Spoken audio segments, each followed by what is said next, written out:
Hey, so let's talk about the projectile motion. तो अगर ground पे एक फुटबॉल रखा है और आपने इस फुटबॉल को किक किया है, तो इसका जो पाथ होगा ना, वो पैराबोलिक होगा, राइट? और इस फुटबॉल का जो मोशन होगा, इसे हम कहेंगे प्रोजेक्टाइल मोशन. सो अगर इस फुटबॉल को आप किक करते हो ना, तो इस फुटबॉल का एक वेलोसिटी होगा u, राइट?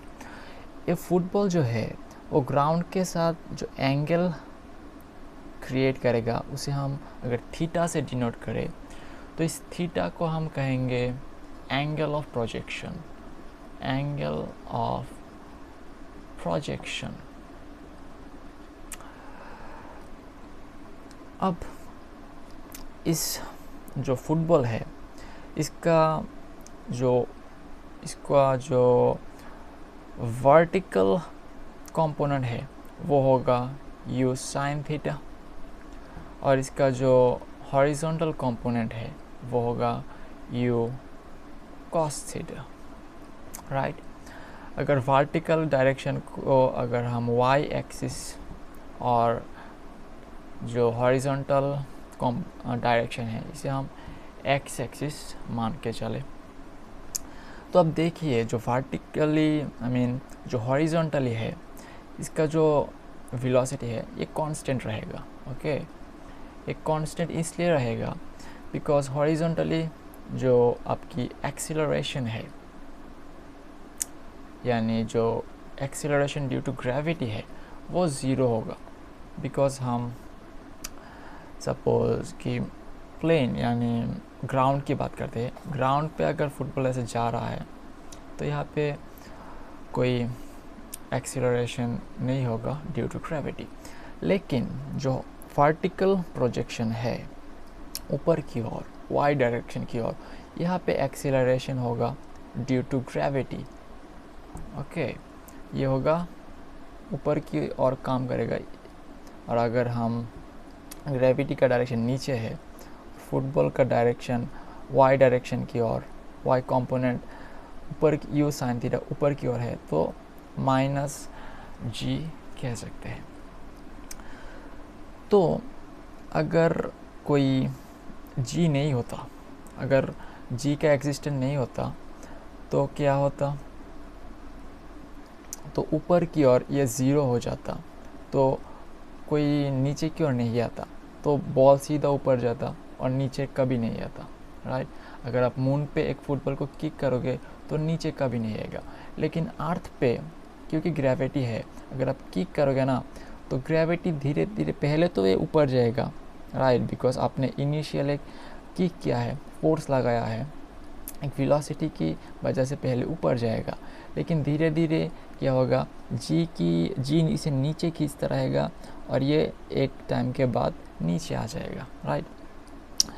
सो नाउ अगर जो मैक्सिमम हाइट है, सपोज ये मैक्सिमम हाइट को हम HM कहते हैं, तो मैक्सिमम हाइट में जाने के लिए कितना टाइम लगेगा, इसे हम कहते हैं time taken to reach the maximum height. Time taken to reach maximum height. Okay, तो इसे हम अब कैलकुलेट करते हैं. सो यू नो कि v is equal to u minus 80. Minus इसलिए क्योंकि ग्रेविटी के एक्शन की वजह से इसका वेलोसिटी धीरे धीरे कम हो जाएगा और एक सर्टेन टाइम के बाद जो है वो फुटबॉल नीचे आके रुक जाएगा, राइट? इसलिए हम माइनस दिया है यहाँ पे. तो यहाँ पे हम time to reach maximum height Y direction इसके बारे में अब हम चर्चा करेंगे. मैक्सिमम हाइट ऊपर की ओर, तो जो वेलोसिटी है वो होगा हम u sine theta. Initially ball ground पे था, यानी इनिशियल वेलोसिटी हम ज़ीरो कह सकते हैं, और जो एक्सीलरेशन ड्यू टू ग्रेविटी वो g है, minus G, minus minus plus g हो जाएगा, और t यानी time taken to reach the maximum height. So यहाँ से हम tm कैलकुलेट कर सकते हैं u sine theta by g. Okay, this is the expression. which will help us to calculate the maximum time taken for a projectile to reach the maximum height. अब जितना time लगा कि ये football maximum height जाएगा, उतना ही time पे वो नीचे भी आएगा. तो ये टोटल जो टाइम है ना, उसे हम कहते हैं टाइम ऑफ फ्लाइट. इसे TF के द्वारा हम डिनोट करते हैं.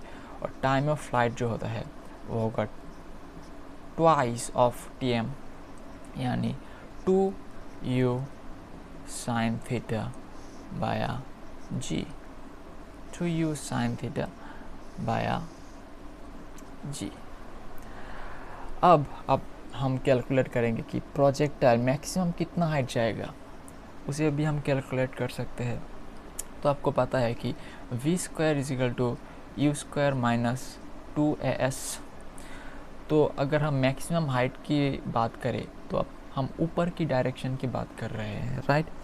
सो ऊपर की डायरेक्शन यानी y एक्सिस की ओर आपका वेलोसिटी क्या है, u sin थीटा. तो हम यहाँ पे लिख सकते हैं u² sin² theta = initially football का वेलोसिटी 0 है, और अगर -2 a की वैल्यू क्या है, -g है. तो minus minus plus g s यानी डिस्प्लेसमेंट यहाँ पे क्या है, hm, right, maximum height. So maximum height यहाँ से हम कैलकुलेट कर सकते हैं, होगा क्या, u² sin² theta by twice g. तो ये है आपका मैक्सिमम हाइट का एक्सप्रेशन. नाउ अब देखिए कि फुटबॉल का इनिशियल पोजीशन है ग्राउंड पे, यहाँ पे, राइट. और आफ्टर TF यानी टाइम ऑफ फ्लाइट फुटबॉल का पोजीशन आता है यहाँ पे. सपोज अगर ये A है इनिशियली और आफ्टर सर्टेन टाइम ये B पे आया है. सो A से लेके B तक जो हॉरिजॉन्टल डिस्प्लेसमेंट होता है ना, इसे हम कहते हैं रेंज ऑफ प्रोजेक्टाइल. और इसका जो एक्सप्रेशन है ये हम कैलकुलेट करेंगे. तो आपको पता है कि displacement = velocity into time, right. So displacement यहाँ पे होगा हॉरिजॉन्टल डिस्प्लेसमेंट यानी रेंज = यहाँ पे अगर हम हॉरिजॉन्टल डिस्प्लेसमेंट की बात करेंगे तो हम वेलोसिटी भी हॉरिजॉन्टल वेलोसिटी लेंगे. जो हॉरिजॉन्टल वेलोसिटी है वो है u cos थीटा, राइट. और जो टाइम है वो टोटल टाइम यानी टाइम ऑफ फ्लाइट को हम कंसीडर करेंगे. तो टाइम ऑफ फ्लाइट क्या है, 2u sin थीटा बाया g, राइट. सो यहाँ पे क्या होगा, u², 2 sin theta cos theta को हम लिख सकते हैं sin 2 थीटा बाया g. ये है आपका रेंज कैलकुलेशन करने का एक्सप्रेशन. नाउ कोई भी प्रोजेक्टाइल जो है इसका मैक्सिमम रेंज आप अगर पाना चाहेंगे, फुटबॉल को अगर मैक्सिमम डिस्टेंस तक पहुंचाना चाहते हो, तो जो ये 2 थीटा है वो 45 डिग्री होना पड़ेगा, right. Because sin 90 is the 1 and this sin 90 is the maximum value of sine. अगर sin 2 थीटा का वैल्यू मैक्सिमम होगा तो r का वैल्यू भी मैक्सिमम होगा. यानी थीटा का वैल्यू अगर 45 डिग्री हुआ ना, तो आपका r जो है वो मैक्सिमम होगा. तो यहाँ से आप r मैक्स कैलकुलेट कर सकते हो u² by g, because sin 90 is equal to what, sin 90 is 1. Now let's calculate the potential energy, kinetic energy and total energy of the projectile. Okay, तो आपकी ये प्रोजेक्टाइल है, राइट. ये है projectile, ये है आपका मैक्सिमम हाइट, राइट. ये अगर आपने u वेलोसिटी दिया इनिशियली और थीटा एंगल के साथ थ्रो किया है, तो ये वर्टिकल कंपोनेंट होगा u sin थीटा और जो हॉरिजॉन्टल कंपोनेंट है वो होगा u cos थीटा. सो ये है आपका मैक्सिमम हाइट। मैक्सिमम हाइट पे पोटेंशियल एनर्जी क्या होगा? तो आपको पता है पोटेंशियल एनर्जी इज़ mgh, यानी यहाँ पे हम मैक्सिमम hm लिख सकते हैं। तो ये होगा mg, h का एक्सप्रेशन अभी हम निकाले हैं क्या, u square sine square theta by twice g। तो ये g कैंसिल, यानी होगा half m u square sine square theta. ये है आपका potential energy at maximum height. Now maximum height पे काइनेटिक एनर्जी क्या होगा? काइनेटिक एनर्जी आपको पता है क्या, half m v square, this is kinetic energy.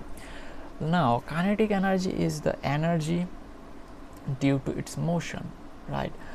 और मोशन के लिए जो vertical I mean horizontal component u sine theta है ना, जो x डायरेक्शन पे x एक्सिस के और क्रिया करता है, इसके एक्शन के लिए ही आपका प्रोजेक्टाइल का मोशन होता है।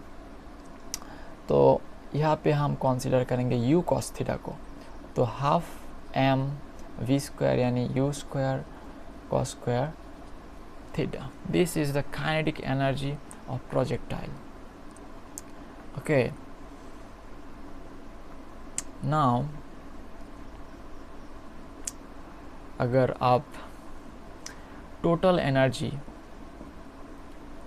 कैलकुलेट करना चाहते हो, तो total energy is potential energy plus kinetic energy is equal to half m u square. अगर कॉमन लेते हैं यहाँ से तो आपके अंदर रहेगा sine square theta plus cos square theta. So sine square theta plus cos square theta is 1, so total energy will be half m u square. Okay, now अब देखो एक बहुत ही इंटरेस्टिंग